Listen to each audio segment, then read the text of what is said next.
आप सभी पत्रकार बंधुओं का वेलकम। मैं आप लोगों को आज एक बहुत खुशखबरी देना चाहूँगा कि पिछले 3-4 साल से हम जिस बारे में संघर्ष कर रहे हैं, हमारे कृषि मंडी के पास में डेडरना रोड है, वहाँ पर गवर्नमेंट प्रोजेक्ट के नाम पे नौगढ़ शहर का वार्डों से जो गंदा पानी है वो इकट्ठा करके वहाँ पर स्टोरेज करने के लिए कुंड बना रही थी। और इस डेडरना रोड के लिए 2014-16 के अंदर भी मैंने कोर्ट के मार्फत नगर पालिका से लड़ाई लड़ी थी। उस समय यहाँ पर कचरा और मर्द भूसे डाले जाते थे। इतने दिन सुख शांति के बाद में अब शहर का बकरा मंडी और डेराना का गंदा पानी इकट्ठा करके, और ये सारा का सारा सिस्टम राजनीतिक व्यवस्था के कारण से किया गया था, और यहाँ पर डालकर, और इस परेशानी से हमारे मोहल्ले को बहुत गंभीर समस्या पैदा हो जाती है, जिसे आज कोर्ट ने हमें रिलीफ प्रदान की है। और साथ में ये सबसे बड़ी जीत है गौ माताओं की, क्योंकि वो बेसहारा पशु है।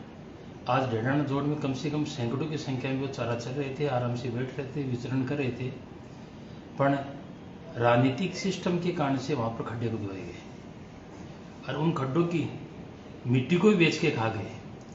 तो ये तो कलयुग है, कलयुग में जो करेगा वो भरेगा। मैं तो आप लोगों को एक ही बात कहता हूँ कि पिछले 2 साल पहले हमसे जो गलती हुई थी, हम उसका सुधार जरूर करेंगे। उस सुधार के लिए अभी 2 साल और बाकी है। साथ में हाई कोर्ट ने जो निर्देश दिए हैं वो स्पष्ट निर्देश है कि इस गैर मुमकिन रोड के अंदर कोई भी गंदा पानी नहीं डाला जाएगा। गंदा पानी डालने के लिए नगर पालिका अलग स्थान चयनित करे, वहाँ पर अपना प्रोजेक्ट तय करे, और प्रोजेक्ट तय कर और 13/7/2026 को कोर्ट में उसकी रिपोर्ट सबमिट करे। ये गैर मुमकिन जोड़ है वो अब बेसहारा पशुओं के लिए खुला हो गया है, और ऊपर वाला उन माताओं पे दया खा कि ये जज साहब के मार्फत हमें ये शुभ समाचार दिया है। इसके लिए हम हमारे जो बड़े भाई साहब है एडवोकेट सरान जी भाई साहब, उनका भी बहुत आभार व्यक्त करते हैं, जो उन्होंने इस केस में बहुत कड़ी मेहनत की है। और साथ में हाई कोर्ट के जज साहब है, उनका भी बहुत आभार व्यक्त करते हैं। और साथ में हमारे आसपास के पड़ोस के जितने मेरे भाई बंधु हैं जिन्होंने हमें सहयोग प्रदान किया, उन सबका मैं बहुत बहुत धन्यवाद करता हूँ। ये जीत ये कोई हमारी जीत नहीं है, ये आम जनता की जीत है और उन बेसहारा पशुओं की जीत है। पर मैं आप लोगों को एक बात बता दूं, हम लोगों से पिछले 2 साल पहले जो गलती हुई थी कि एक चौथी पास आदमी को हमने विधायक बनाया था। विधायक है, मान्य है, पर उनके जो शब्द है, पिछले दिनों उन्होंने घूमचक्कर पे पत्रकार बंधुओं के मार्फत एक समाचार कहा था कि मैं आप लोगों के माध्यम से एक समाचार देना चाहता हूं। मैं किसी भी प्रकार से किसी भी हद तक जा सकता हूं, खुला चैलेंज कर रहे थे। अरे भाई साहब, आप दूसरों को क्या चैलेंज करोगे? उनमें उनकी जो बोलने की शैली है और जो उनको कहने का लहजा है, मैं उससे इतना ये नहीं मानता कि उनकी गलती है, क्योंकि उनकी एजुकेशन ही कमजोर है और उस एजुकेशन के अभाव में वो ये सब बातें बोलते हैं। उनमें तो वो चीज हो रही है जो हमारे मोहल्ले में एक चौथी क्लास का टाबर है, स्कूल में पढ़ने गया था और वहां पर मैडम ने बोर्ड के ऊपर डब्लू लिख दिया और बच्ची से बोली पढ़ के बता क्या लिखा है। तो लड़के ने पढ़ के बोले मैडम बोले लागत तो मांगे कि मासी अपनी के टांग ऊपर कहीं हो रही है। तो विधायक जी को क्या है कि एजुकेशन में कमजोर होने के कारण से नॉलेज पूरा नहीं है, और उस कारण से वो क्या है कि किसी भी चीज को सीरियस लेके वो लैंग्वेज बोल देते हैं जो उन्हें शोभा नहीं देती है। वो कह रहे थे कि वो कितने अच्छे लोग और कितने कमजोर है। तो विधायक जी, न तो हम अच्छे हैं न कमजोर है, हम तो आम आदमी है और आज आम आदमी की शैली जीवन जीते। आपको बना दिया तो आप फर्क करने लगे, आप लोगों की नाड़ी नापने लगे जैसे आप किसी वेद के बेटे हो। पहले जमाने वेद होते थे, उनके वो क्या है, नाड़ी देख के ट्रीटमेंट करते थे। रही बात भ्रष्टाचार की, तो वो कह रहे थे मुझे पता उनकी क्या सोच है। तो भ्रष्टाचार इस समय नवगढ़ में सबसे ज्यादा भ्रष्टाचार नवगढ़ नगर पालिका, तहसील, पीडब्ल्यूडी और हॉस्पिटल, और इसके साथ में मैं आपको बता दूं कि पीएचडी से वंचित नहीं है, पीएचडी भी वंचित नहीं है। सबसे ज्यादा भ्रष्टाचार इस समय इन डिपार्टमेंटों में खुला हो रहा है। आप लोगों को मैं एक चीज बता दूं कि नवगढ़ नगर पालिका क्षेत्र में एक साल का जो घर डोर टू डोर जो कचरा संग्रहण का कार्य चल रहा था, वो एक साल का 90 लाख रुपए का टेंडर था, जिसको पर किसी की भी कॉपी जमा नहीं किए, राजनीतिक दबाव के कारण से लोग जमा नहीं कर पाए। सिंगल कॉपी पे टेंडर खुला है और वो टेंडर 18 माह का किया गया है और 2.5 करोड़ रुपए का किया गया है। अरे भाई साहब, इससे बड़ा भ्रष्टाचार और क्या देखने को चाहिए आप लोगों को। पर हम बोल नहीं सकते क्योंकि ये गलती हमसे हुई है। इस कारण से हम जनता को ये भी नहीं कह सकते कि ये भलामिन किए कर गया, वो कर गया, क्योंकि लोग कहेंगे कि आप ही तो लेके आए थे भाई साहब। पर मैं ये कहता हूं कि जो करेगा वो भरेगा।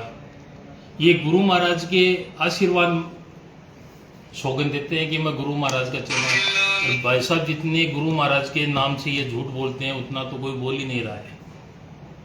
साथ में पिछले साल बरसात के टाइम पर जगह जगह रिचार्ज ट्यूबवेल बनाए थे और लोगों को कहा कि देखो मैं विकास की गंगा बहा दूंगा। अरे विकास की गंगा बोलने से नहीं, जोर से बोलने पर विकास नहीं होगा। विकास के लिए आपको धरातल पे आना पड़ेगा।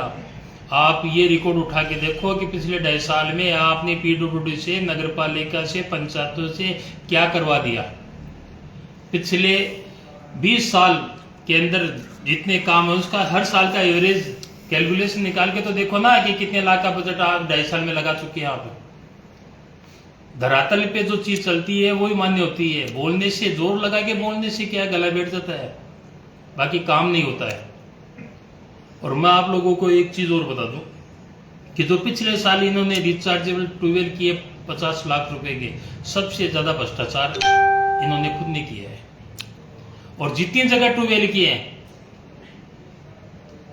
शहीद की मूर्ति के पास में, हमारे चौरस्ते के पास में, धर्मकांटे के पास, और भी कई जगह, रामदेरा है, कई जगह है। आप एक्सचेंज के सामने देख लो, और जहां पर भी ये ट्यूबवेल किए हैं वहां पर 5 mm बरसात होते ही वो पानी लबालब भर जाता है।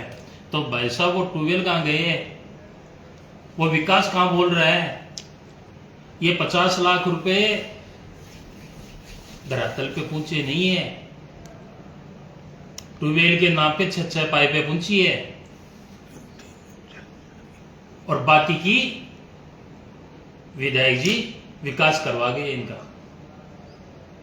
मैं आप लोगों से इतना ही कहूंगा कि ये जो प्रशासन है, इस समय जो भी प्रशासन के अधिकारी कर्मचारी सब बहुत अच्छे आदमी हैं। और इस डेटाना जोड़ के प्रोग्राम में धरातल से जो रिपोर्ट उन्होंने भेजी है, मैं तहसीलदार साहब का बहुत बड़ा आभारी हूँ, एसडीएम साहब का बहुत बड़ा आभारी हूँ कि उन लोगों ने धरातल की सच्चाई की रिपोर्ट बना के हाईकोर्ट को अवगत कराया। और उस रिपोर्ट के आधार पर हाईकोर्ट ने यह माना कि वाकई में यहाँ गंदा पानी डाला जाएगा। तो ऐसे अधिकारी नवगढ़ की जनता के लिए भला कर सकते हैं। और गौ माताओं के लिए उन्होंने जो उपकार किया है, मैं उनके लिए उनका बहुत बहुत शुक्रगुजार हूँ। आप लोगों से यही रिक्वेस्ट है कि जनता को कहिए कि सावधान रहिए और अभी 2.5 साल और विकास देखना, विकास देखते हैं। डेटाना जोड़ में किस किस पॉइंटों पर अभी स्टे मिली है? डेटाना जोड़ के ऊपर हाईकोर्ट ने यह कहा कि गैरमुम की जोड़ की जो जमीन है उसमें गंदा पानी डिस्पोजल नहीं हो सकता, उसमें बरसात का पानी और पीने योग्य पानी ही वहां पर डाला जा सकता है। और ये जो जमीन है वो गैर मुमकिन जोड़ है, जिस पर तहसीलदार जी और एसडीएम साहब ने भी अपने पीरियड में ये रिपोर्ट भिजवाई है। तो हाईकोर्ट ने कहा कि इस पर ये संभव नहीं है, आप इसके लिए गंदे पानी के लिए दूसरी जगह जमीन और व्यवस्था कीजिए। हालांकि नगर पालिका के वकील ने कहा कि सर बरसात का पानी डाल रहे हैं, बोले हमें पता है कितना बरसात का पानी है। ये चीज कोर्ट ने एक्सपेक्ट नहीं की कि यह साफ शुद्ध पानी डलेगा, क्योंकि शहरों की कंडीशन वो लोग जानते हैं कि वहाँ पर कंटिन्यू नालियों का पानी आता है और वो मिक्स होके जाएगा, तो वो गंदगी डडना जोड़ में डालने के लिए स्पष्ट मना कर सकेंगे। क्या जो जोड़ से लिंक करके जो भी जहाँ से कार्य चल रहे हैं नगर पालिका के या सीवरेज के, वो भी बंद होंगे, उस पर भी रोक होगी? नहीं, उस पर रोक नहीं, कि सीवरेज के कोई कामों पर रोक नहीं होगी। नहीं, जो जोड़ में पानी लाया जा रहा है, हाँ, वो बंद होंगे। जब तक ये जमीन दूसरी जगह अलॉटमेंट नहीं करेंगे, दूसरे चयनित नहीं करेंगे, वहां पर ले जाने के लिए इनको जो ड्राइंग तैयार करना है उस हिसाब से आगे की प्रोसेस रिपोर्ट करेंगे अपनी। तो बड़े मोहल्ले वासियों को एक बार फिर बारिश के मौसम में ऐसी कोई बात नहीं है बड़े मोहल्ले वासियों के लिए। 40 साल से बड़े मोहल्ले का पानी निकासी हो रहा है, बरसात के टाइम पे पंप लगता है, जाता है। इस डेटाना में बड़े मोहल्ले का पानी थोड़ी आ रहा है। क्या सर जो जोड़ से मिट्टी निकाली गई थी, जो पेड़ पौधे उखाड़े गए थे, उन पर कार्रवाई भी हुई? उस पर हम अभी कोर्ट को इस बारे में 2 महीने बाद में अवगत कराएंगे कि इस जो जितनी खुदाई है उसका मेजरमेंट करवाएंगे। मेजरमेंट करा के गवर्नमेंट के सामने, कोर्ट के सामने ये चीज़ सबमिट करेंगे कि साहब इतनी टन मिट्टी यहाँ से उठ चुकी है, उसके लगभग 3 लाख रुपए की कीमत है। यह तो कोर्ट जो डायरेक्शन देगी उस हिसाब से आगे कार्रवाई हो जाएगी। तो आपने एक बात बोली थी कि सभी मामलों को मिलाकर विधायक जी पे आरोप लगा था, क्या जोड़ मामले में भी उनका? जोड़ में पूरी रूप से ये भ्रष्टाचार है, चाहे उनकी नीति मान लो, और मैं नीति के लिए भी नहीं कहूँगा, क्योंकि जिस आदमी की अनमाइंड साउंड जो और कुछ का एक्टिव रहता है, कुछ का डल हो जाता है। तो क्या है कि विधायक जी की भी वो परिस्थिति पारिवारिक इतनी अच्छी नहीं रही है पहले से, अब राज्य में आ गए। अभी तक तो उनको यही विश्वास नहीं हो रहा कि वो विधायक बन चुके हैं। रात को मेरे हिसाब से चिमक के पड़ते होंगे कि मैं विधायक बन गया क्या। तो उन्होंने देखा कि हाँ डेटाना सुनना पड़ा है, चल लेंगे इसमें भी, गौ की जगह वो चल लेंगे, और क्या है। तो क्या लगातार वो जो आगे की कार्रवाई वो जारी रहेगी? डेटा जारी रहेगी। तो ट्रोमा सेंटर को लेकर, ट्रोमा सेंटर मैं आप लोगों को ये बता दूं कि जो जिला हॉस्पिटल है वो नौलगढ़ शहर के लिए है, और जो घनी आबादी है वो शहर की होती है, वहाँ गांव की इतनी नहीं होती। वहाँ पर डिस्पेंसरी, छोटे हॉस्पिटल भी रहते हैं। और विधायक जी क्या है कि यहाँ पर जो 10 बीघा जमीन हमारे सैनी समाज के बंधुओं ने दी है, उसमें हॉस्पिटल भी है, उसमें ट्रोमा के लिए पीछे जगह भी है और आगे भी जगह, और उन लोगों ने सहमति भी दे दी है भूमि पे। मेरे पास डॉक्यूमेंट्स पड़े, उनकी सहमति है। पर क्या है कि अभी क्या है कि सब राजनीतिक गेम में 2 रुपये का सिस्टम है। वो विधायक जी कहते ना मैं सब जानता हूँ, तो उनकी चुंटी हिलती है, वो चुंटी में क्या सब समझा देते हैं, है ना। आप कभी भी उनका वीडियो देख लो, उनके हाथ में से चलता है तो खुजली होती है उनको। तो ट्रोमा में 100 करोड़ का प्रोजेक्ट है उनका, उसमें वो 50% के लगभग पार्टनर भी होंगे मेरे जहाँ तक सुनने में आया। तो मैं आप लोगों को ये बता दूं कि वो 100 करोड़ के चक्कर में ट्रोमा वाले जा रहे हैं। तो नौलगढ़ की जनता के लिए वहाँ ट्रोमा सेंटर बनने का मतलब है कि विकास रुकना है, विकास करना नहीं है। जब नौलगढ़ जिला हॉस्पिटल में जगह पड़ी है तो वहाँ पर अगर ट्रोमा हो तो हॉस्पिटल से अटैच अगर ट्रोमा होगा तो जनता को फायदा पहुँचे। कुछ समय पहले एक पोस्ट भी देखी गई थी जिसमें जिला अस्पताल भी वहाँ दर्शाया गया था और ट्रोमा सेंटर भी। जिला हॉस्पिटल वहाँ जाएगा तो ये नौलगढ़ के लिए सबसे बड़ा दुर्भाग्य होगा। और जहाँ तक हम आप लोगों को आश्वस्त करते हैं कि जिला हॉस्पिटल वहाँ नहीं जाने देंगे। और जो उन्होंने जो कॉलोनी का विस्तार कर रखा है ना, लोगों को गुमराह करके 40 फुट के ऊपर दुकानें काट के प्रोजेक्ट बनाया है, तो मैं आपको बता दूं कि वो ऐसा रोड है, उस पर 75 मीटर लागू होता है। और उस 75 मीटर के हिसाब से ट्रोमा सेंटर की भी 1 बीघा जमीन जाती है उसमें। दूसरी, ट्रोमा सेंटर के पास में जो हाई टेंशन लाइन 132 kV की जा रही है, उसके नीचे उन्होंने ट्रोमा सेंटर का रास्ता दर्शाया है, जबकि नियमों के अनुसार 132 kV जो लाइन है उसकी वन साइड 13.8 मीटर की जगह छोड़नी अनिवार्य है, क्योंकि उसमें रिस्क रहती है ऊपर तारों की। तो वो जगह छोड़ के ही वो आम रास्ते के लिए जगह दे सकते हैं, जबकि वो अपने स्वार्थ में क्या है कि उसके नीचे रास्ता दे रहे हैं, तो वो भी नियमों के विपरीत है। अगर वहां पर फिर भी अगर ट्रोमा सेंटर गवर्नमेंट ले जाएगी तो हम कोर्ट में जाएंगे उसके लिए भी। हम लोगों की एक ही डिमांड है कि जहाँ जिला अस्पताल है वहीं ट्रोमा बनाया जाए, जिससे लोगों को फायदा हो सके।